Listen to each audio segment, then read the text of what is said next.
Pois bem, tecnologias novas e necessidade humana crescente. Então é um paralelo bastante significativo. A gente vem falando já há algum tempo sobre o descompasso entre as nossas necessidades, as nossas necessidades que são ilimitadas frente à limitação dos recursos naturais, o que gera crise ambiental, efetivamente, numa perspectiva muito sintética, evidentemente, dessa terminologia.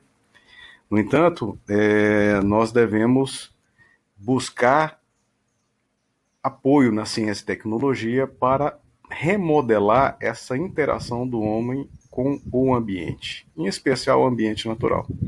De modo que essa nova perspectiva ela deve ser necessariamente auxiliada pelas tecnologias. Então, nós observamos inúmeras formas de ciência que fazem com que a relação homem-natureza seja de um modo diferente. Que nós possamos efetivamente compreender melhor os sistemas naturais, possamos melhor interagir, possamos melhor usufruir da natureza como um todo, e ao mesmo tempo permitir que com a assunção de tecnologias, de ciências remodeladas, nós possamos aí usufruir sustentavelmente do ambiente como um todo. Pois bem, é em cima dessa perspectiva que já se discute a sociedade pós-moderna. A sociedade, a sociedade pós-consumo, que é exatamente uma fase diferente, no sentido de buscar uma racionalidade, de buscar uma nova interação, uma nova forma de visão do ser humano em relação aos produtos que possam atender às suas necessidades ou não. De nós podermos rever individual e coletivamente a forma como nós consumimos. Então, a sociedade pós-consumo é uma perspectiva de qualificar o consumo, vamos assim dizer, para necessariamente atender aquilo que é útil, aquilo que tem uma finalidade, aquilo que efetivamente possa ser levado ao mercado e degrade menos o meio ambiente, que possa implicar aí no almejado e utópico desenvolvimento sustentável. Então, a sociedade pós-consumo tem essa perspectiva de qualificar o consumo, qualificar, levando em consideração exatamente o fator ambiental. Um outro ponto dentro dessa temática é exatamente o mercado de carbono, que nós alteramos, era sequestro de carbono, ponto esse que nós já tratamos no protocolo de Kyoto, e nós iremos estar repetindo nesse momento, em razão da terminologia mercado de carbono. Então, o sequestro de carbono é o elemento essencial aí na discussão, na implementação e na operacionalização do mercado de carbono. E o sequestro de carbono, sinteticamente, representa exatamente formas, mecanismos, tecnologia e práticas que efetivamente buscam promover a assimilação, buscam promover a captação do carbono, do CO2, em especial o dióxido de carbono, que é o CO2, expedido na atmosfera.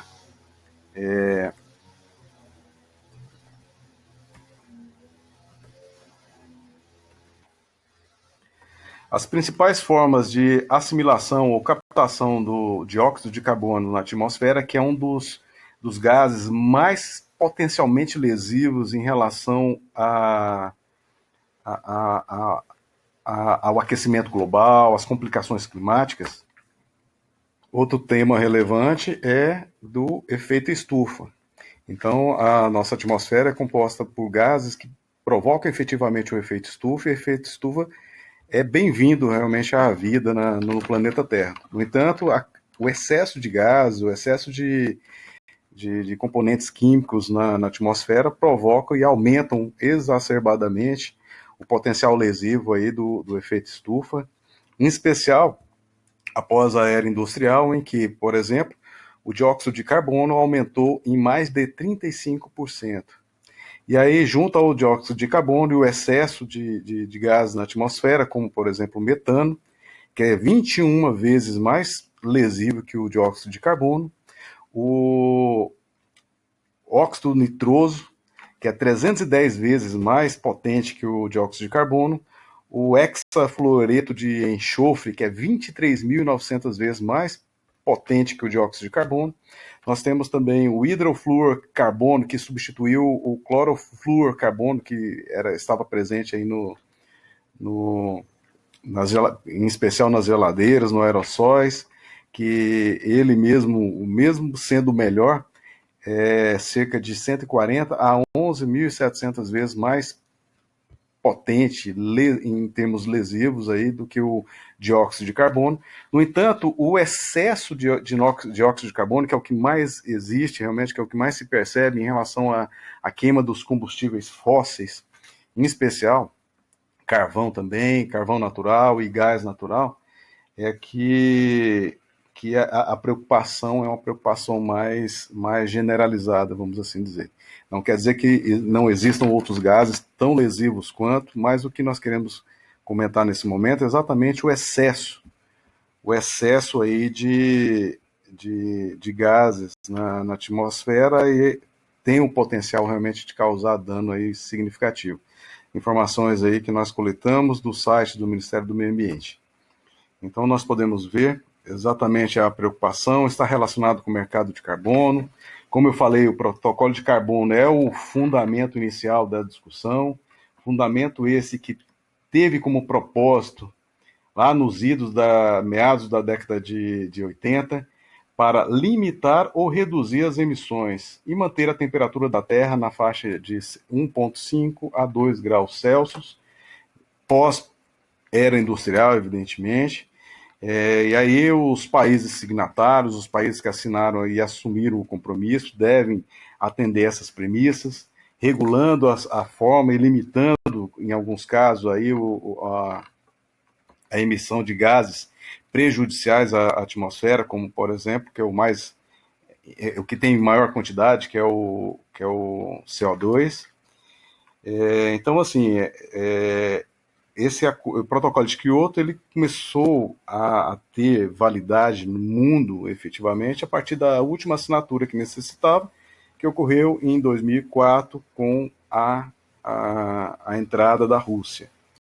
Pois bem, fala-se em mercado de carbono em razão de ter sido estabelecido um mecanismo econômico, uma valoração econômica, por exemplo, de 1 tonelada de carbono assimilado, capturado da atmosfera, ele representaria um crédito de redução de emissão de carbono, ou CR, na sigla em inglês. O valor valia, antes da pandemia, 20 euros cada crédito, o que agora está valendo 10 euros. Então nós observamos aí que existem corretoras, mercados aí bem ativos em relação a essa temática. Nós podemos citar o European Climate Exchange e Chicago Climate Exchange, mas assim, existem várias corretoras, vários mercados permeados pelo planeta, no Japão, na Coreia do Sul, na Alemanha.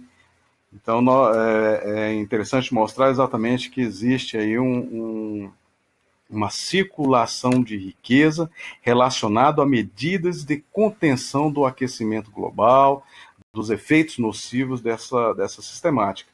Então, o sequestro de carbono, que é exatamente essa captura, é muito bem-vindo. É interessante nós observarmos que um dos principais meios de captura natural é o oceano, efetivamente. As florestas, em especial as florestas novas, são os principais mecanismos. Então, existem aí perspectiva de mercado bastante interessante para o plantio de florestas, efetivamente. As novas assimilam melhor o gás carbônico, e aí tem como proceder-se aí a valoração econômica, e é um mercado em franca expansão.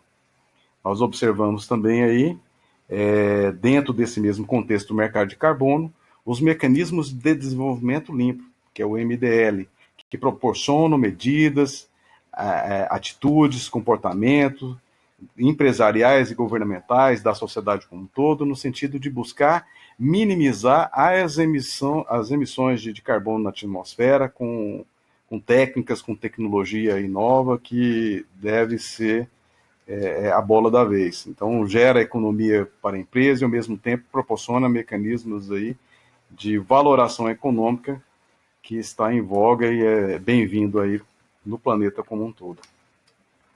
Nós temos aí uma discussão, Ricardo Lorenzetti, o desembargador do Tribunal Federal da Argentina, na sua obra Direito Ambiental, ele estabelece aí uma possibilidade de se criar-se um direito administrativo ambiental próprio, específico, exatamente com a perspectiva de melhorar a aplicação dessa nova área do ramo do direito ambiental. Então, é uma proposta interessante que deve ser levada em consideração também, como nova temática. O ICMS ecológico é uma outra temática bastante interessante, bastante importante, que está em franca expansão no Brasil. Nós observamos na atualidade a existência de 17 estados que incorporaram essa temática sobre o imposto sobre circulações, mercadorias e serviços no Brasil. É um imposto estadual, de acordo com a Constituição, imposto estadual esse que deve necessariamente repassar 25% do montante arrecadado para os municípios, sendo que desses 25% distribuído entre os municípios de cada estado que arrecada esse imposto, pensando que esses 25% como se fosse 100%, 75% seria destinado para os municípios que contribuíram efetivamente para a arrecadação do ICMS e os outros 25% que poderia ser ter uma destinação, como é o caso aí do ICMS ecológico. Nós observamos que dos 17 estados atuais que têm o ICMS ecológico, uma propositura de lei estadual que estabelece a forma de repartição dos benefícios econômicos entre os municípios. No tocante à região amazônica, nós temos os estados de Rondônia, Tocantins, Pará, Acre, Mato Grosso e Amapá, de acordo com peculiaridade, de acordo com a regra e com nomenclaturas diversas até. Então nós temos aí, por exemplo, em termos de nomenclatura, ICMS ecológico, ou verde, ou ambiental, ou socioambiental, mas a finalidade exatamente é a mesma, que é proporcionar mecanismos de estímulo para melhor gestão e proteção do meio ambiente. E aí deve ser levado em consideração a lei municipal, a lei estadual, que estabeleça a forma de operacionalização e repartição desses benefícios, que pode variar aí conforme o que já existe hoje, de 1 a 13%. Então, os municípios que atendem aquelas premissas poderiam ser melhor beneficiados com critérios objetivos estabelecidos por legislação estadual. Então, é uma forma, o ICMS ecológico, ou verde, ou ambiental, ou socioambiental, é uma forma de compensação financeira que os estados repassam aos municípios por ações de proteção ao meio ambiente. Essa é a síntese que justifica essa temática.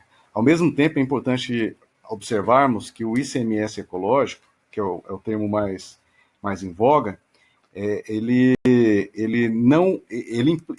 vem atender aquela premissa máxima lá do desenvolvimento sustentável, que é conjugar os 3 pilares, que é a proteção do meio ambiente, a equidade social e desenvolvimento econômico. Então, busca-se, a partir do momento que haja uma proteção efetivamente, com retorno econômico, ou deixar de gastar em determinadas áreas e, ao mesmo tempo, beneficiar a sociedade como um todo. Esse é o mecanismo fundamental aí da existência do ICMS ecológico, que nós tivemos aí em nível de Brasil, o estado do Paraná como precursor.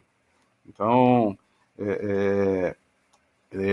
existe a necessidade aí dos demais estados e, ao mesmo tempo, do Distrito Federal, repensar, não me recordo se o Distrito Federal está dentro ou não, mas os estados que ainda não contemplaram uma legislação que estabeleça mecanismos de ICMS ecológico, que corram atrás realmente, para buscar aí atender às premissas maiores nos acordos assinados pelo Brasil em nível internacional e das regras, em especial a própria Constituição, que estabelece a necessidade de uma melhor atenção por parte do poder público em relação à matéria ambiental.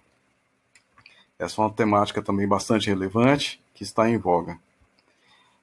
Nós temos também discussões relacionadas a serviços ambientais, que eu vou passar por outro tópico. até porque já existe um projeto de lei em andamento a respeito desse tema. Pois bem, trade-off. Essa imagem, por si só, ela já demonstra claramente o que significa esse tal de trade-off. Esse trade-off é exatamente o dilema entre o custo, os benefícios e os riscos em relação a ambos. Então, essa imagem eu acho que foi bem pertinente para mostrar exatamente o dilema, o conflito na escolha. Então, o que pode ser exemplificado melhor como trade-off? Exatamente é, para uma determinada tomada de decisão pode existir opções, pode existir diversas opções ou diversas formas de enfrentamento, de resolução. E aí deve-se exatamente, para decidir o que é melhor, colocar numa balança, teoricamente, para se analisar efetivamente aquilo que melhor vai atender aí às necessidades. Então é como se fosse uma relação de perde-ganha. Essa é a dinâmica do trade-off. Então, quando para a solução de um determinado problema outro é gerado, surge o trade-off. Trade-off é um mecanismo dentro lá da economia que proporciona opções, proporciona uma análise científica, uma análise mais qualificada, no que diz respeito à possibilidade de decidir sobre algo. Em matéria ambiental, é muito em voga essa temática, em especial dentro do licenciamento ambiental, até porque o dilema é: permite o exercício de determinada atividade econômica licenciando aquele empreendimento ambiental ou não? Quer dizer, os danos que ele irá provocar efetivamente em relação aos recursos naturais justificam ou não a aprovação por parte do órgão ambiental competente integrante do CISNAMA. Então nós observamos aí, como eu disse, não há que se falar em atividade humana, em especial aquela que gera algum tipo de impacto, sem dano. Então, a balança, a análise governamental, o trade-off é algo que ocorre rotineiramente nas atividades ambientais, de como decidir em cima o dilema no enfrentamento realmente das problemáticas, se aprova o empreendimento, necessariamente vai ocorrer o dano. E aí, nós iremos suportar o dano como ente governamental, como sociedade organizada? Então, são situações essas bastante interessantes. A economia busca estudar de forma profunda o trade-off como um mecanismo de auxílio aí à tomada de decisão, em especial no que diz respeito, como eu disse, ao licenciamento ambiental. A imagem de cima, nessa imagem, nesse slide, ela mostra aí o ciclo do carbono.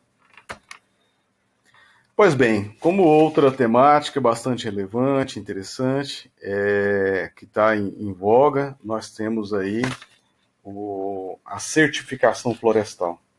A certificação florestal, ela é mecanismos de controle do mercado, mecanismos que possibilitam aí uma melhor gestão, uma melhor utilização e uma melhor valoração dos recursos ambientais que são utilizados no mercado diretamente.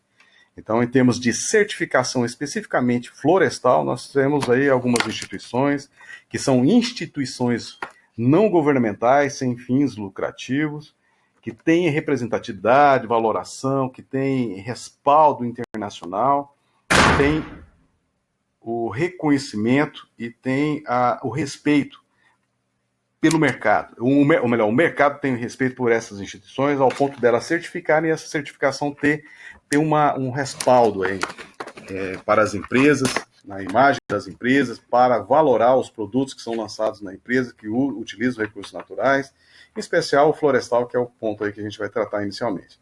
Pois bem, nós temos uma empresa que é uma pessoa jurídica, que é a Forest Stewardship Council, que ao pé da letra é FSC, significa Conselho de Manejo Florestal. Essa é a principal instituição de certificação florestal do planeta. Essa instituição, ela expede um selo de garantia da origem, do processamento da madeira, de todos os produtos relacionados diretamente à matéria da flora, matéria florestal, de modo que agrega valor ao produto a ser lançado no mercado. Então, essa certificação é muito bem-vinda. no mercado e cada vez mais exigida aí, não só por empresas, mas também, em especial, por consumidores. Consumidores empresas, consumidores pessoas individuais, aí, vamos assim dizer. Então, nós temos no âmbito nacional o certificado florestal, que é o Serflor, que tem a mesma perspectiva, tem o mesmo respeito, no entanto, no âmbito interno, no âmbito brasileiro. Uma regulamentação que deve ser levada em consideração para a forma como deve ser conduzido, os princípios, os critérios, indicadores, especificamente para as florestas nativas, no que diz respeito ao manejo florestal sustentável, é a norma da Agência Brasileira de Normas Técnicas, que é a ABNT, número 15.789. Então, ela trata especificamente do manejo florestal sustentável, que é uma previsão aí, especial dentro do Código Florestal Brasileiro, que é a Lei 2.651 de 2012, no que diz respeito à possibilidade de utilização racional da área de reserva legal, em especial da área de reserva legal. Então, nós temos uma norma que trata aí da forma como deve ser operacionalizado. Além disso, nós temos, em caráter mais geral, que vai além da temática florestal, a BNT-NBR ISO 14001, e é ISO exatamente por ser considerado como a sigla ISO significa International Forest Standardization Organization, que é exatamente a organização internacional de padronização. Então, o Brasil chancelou essa temática, ela tem um respaldo internacional, e cada vez mais empresas e o mercado em si está buscando a certificação com essa abordagem, levando em consideração especificamente, mas não unicamente, o sistema de gestão ambiental, com a proposta aí de melhora da imagem da empresa no mercado. Essa é um viés aí significativo da ISO 14001. Um ponto interessante também a ser observado no sistema de gestão ambiental da empresa, que vai além da gestão ambiental, exatamente a temática que deve ser executada aí para proporcionar e viabilizar a expedição do certificado 14001, que é o termo em inglês, que é Plan, Do, Check, Act, que são quatro verbos, 4 situações que implicam aí na execução de medidas relacionadas à promoção adequada da gestão ambiental dentro das empresas. Sendo que a primeira envolve exatamente planejar. E como nós já falamos, planejar envolve exatamente aumentar a governabilidade e diminuir as incertezas. Então, é essencial o planejamento empresarial no que diz respeito à promoção, o funcionamento, ao processo produtivo, as cadeias produtivas como um todo, a cadeia de custódia, para que haja aí uma maior eficiência no resultado dos produtos. Então, esse é o planejamento que está dentro dessa sigla. O outro termo dentro da sigla, não, dos quatro verbos, que é o Plan, Do, Check, Act.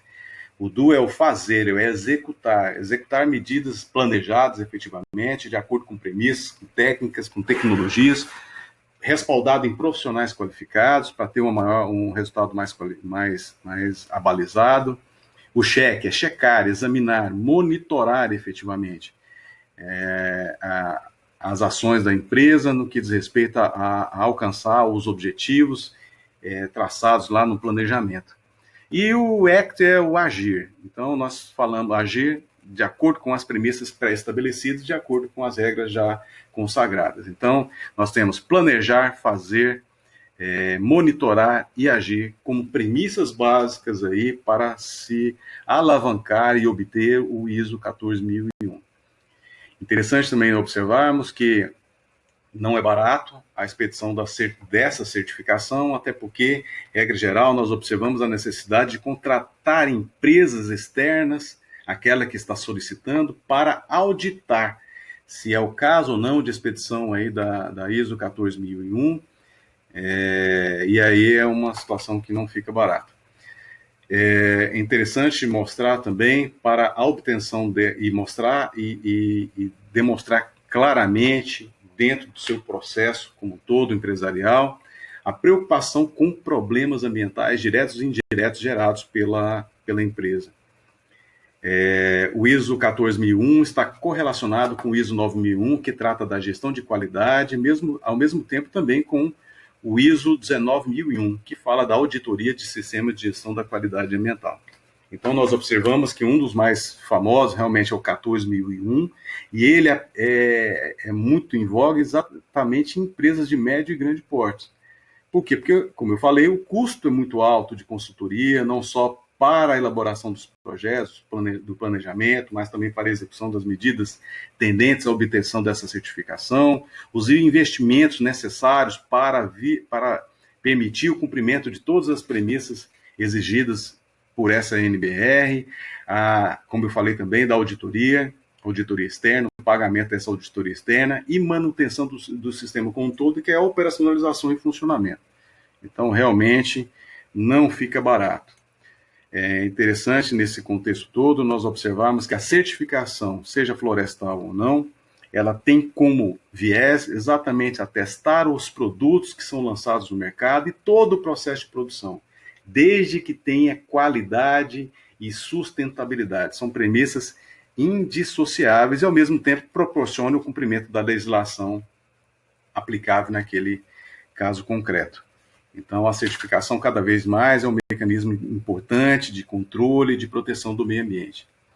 Como eu falei a respeito de serviços ambientais, nós temos aí o projeto de lei 312 de 2015, que está tramitando, que trabalha sobre a Política Nacional de Pagamento por Serviços Ambientais. E serviços ambientais seria, em resumo, a possibilidade legal de se obter lucro com base na proteção do meio ambiente, em especial mantendo o meio ambiente intacto, mantendo os recursos naturais intactos, ou usando minimamente, de modo que surgem mecanismos, ocorrem com bastante frequência em nível internacional. No âmbito interno, nós temos alguns casos extra-legislação federal, com a possibilidade realmente de se beneficiar, por exemplo, aquele que tem dentro da sua propriedade uma nascente, que protege aquela nascente, mantendo a mata ciliar sem qualquer tipo de utilização, ou naqueles casos em que a legislação permite a utilização da floresta, da reserva legal, da área de preservação permanente,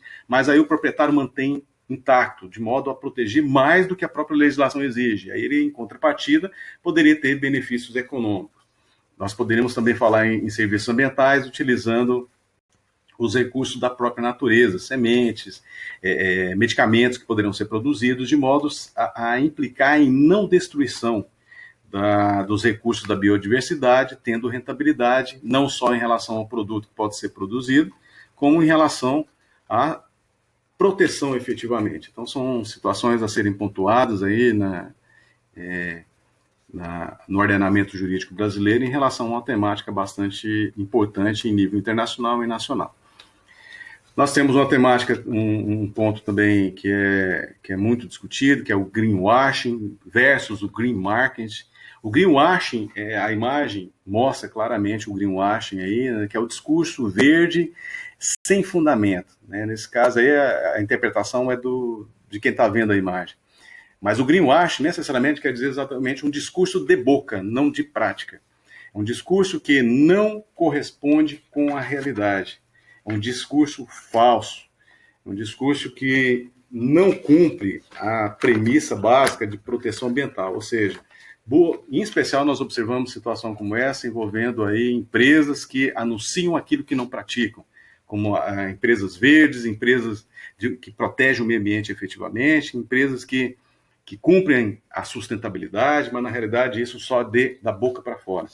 O greenwash ele surgiu na década de 80, em que quando um determinado ativista ambiental, ele percebeu, visitando um determinado hotel, que tinha uma mensagem lá falando, olha, né, utilize só uma toalha durante a sua hospedagem como forma de proteção do meio ambiente. E aí ele foi verificar que aquele discurso da empresa era um discurso falso, que a empresa queria necessariamente era economizar a quantidade de água que era paga pelo sistema público de saneamento, e a preocupação ambiental era zero. Então, usando o viés ambiental, a empresa estava obtendo lucro e o propósito da empresa não era a proteção do meio ambiente, sim o lucro efetivamente. Então, o greenwashing é exatamente a utilização de técnicas para criar uma imagem positiva, seja das empresas, seja de governos, de modo a mobilizar a opinião pública favorável. Então, essa imagem positiva é bem-vinda para as empresas, só que o que está por trás disso é a ocultação da verdade, ou seja, é uma forma de publicidade enganosa. Então, é isso que nós podemos observar. Por quê? Porque passa a ideia de um produto ou um serviço ser ecoeficiente, sustentável, mas na realidade não é. Totalmente diferente do green market, que busca efetivamente mostrar o que é, mostrar empresas que atendem às premissas de sustentabilidade, que atendem às regras de proteção do meio ambiente.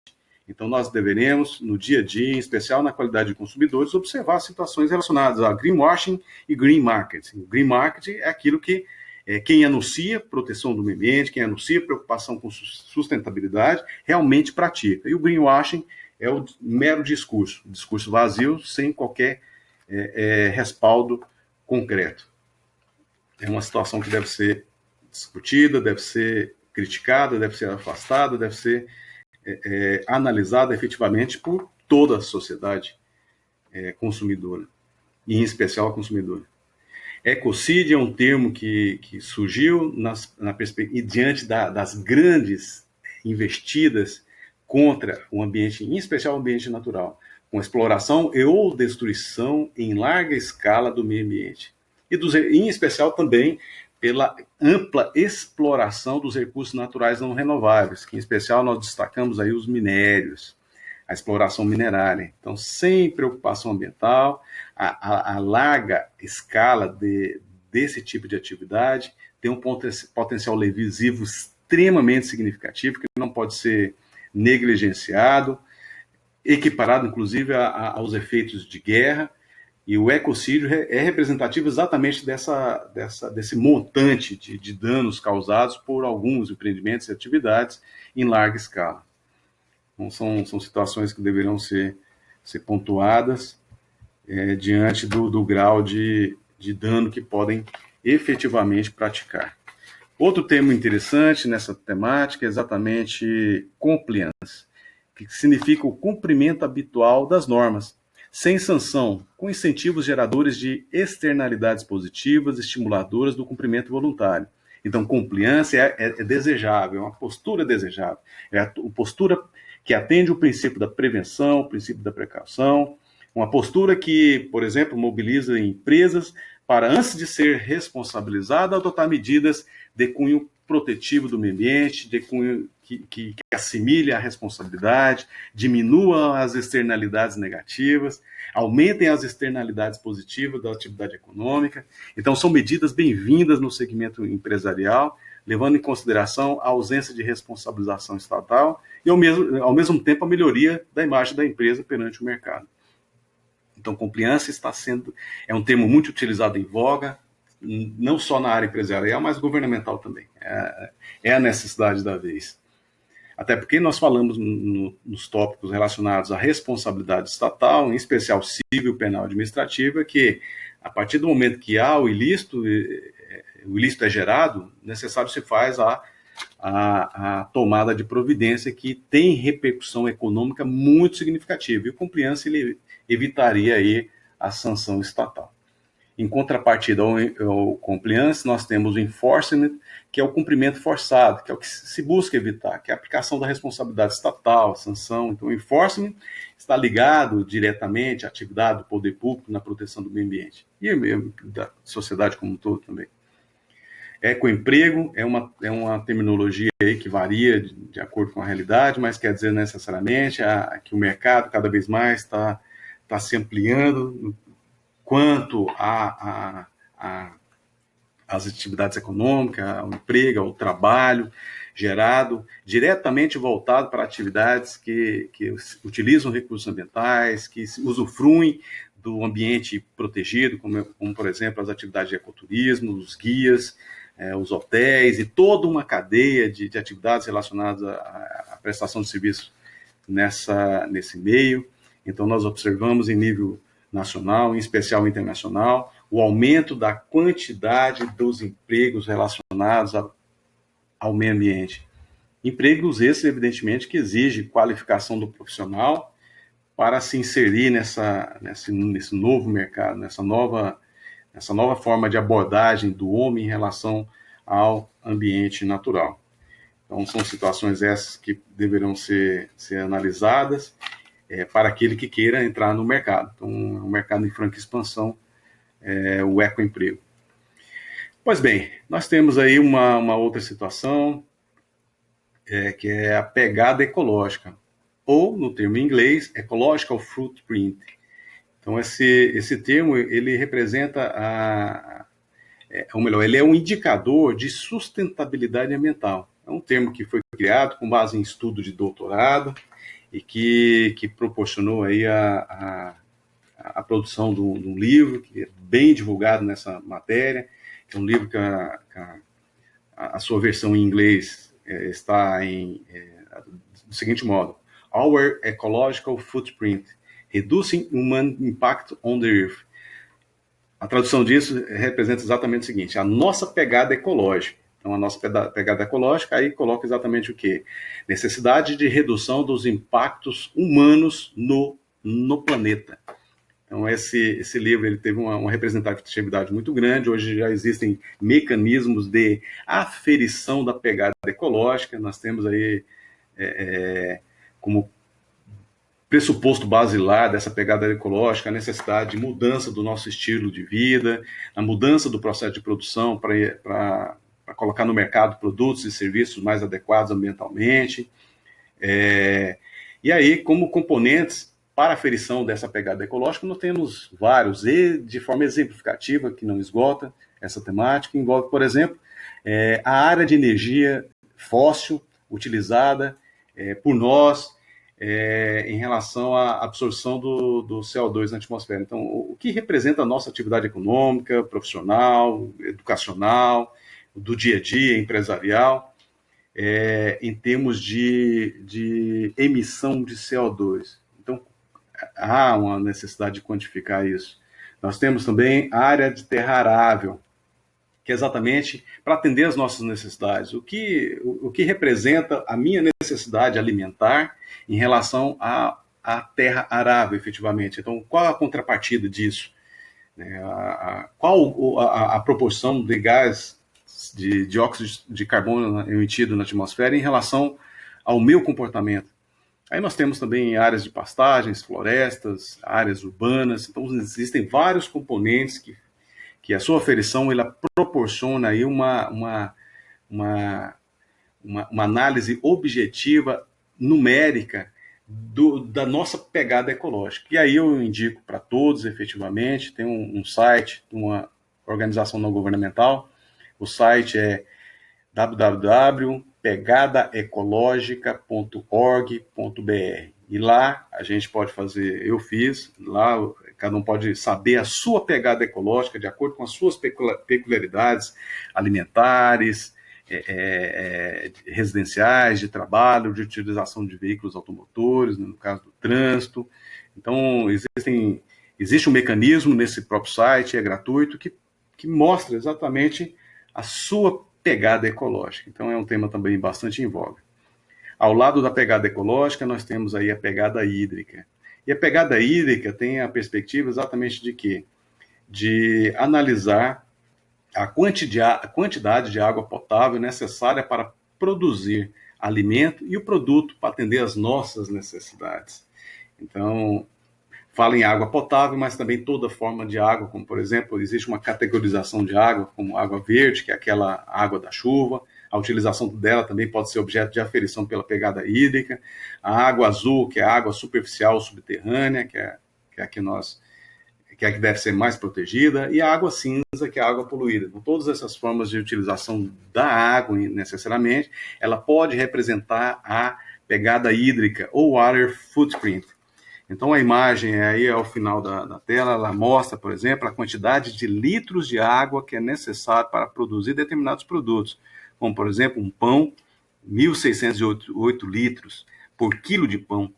Nós temos aí o 132 litros para produzir, 132 litros de água potável para produzir 125 ml de café. 3.178 litros para produzir 1 quilo de queijo. E aí o maior, por exemplo,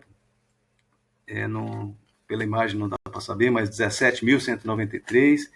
Nós temos aí milho, 1 quilo de milho, 1.222 litros.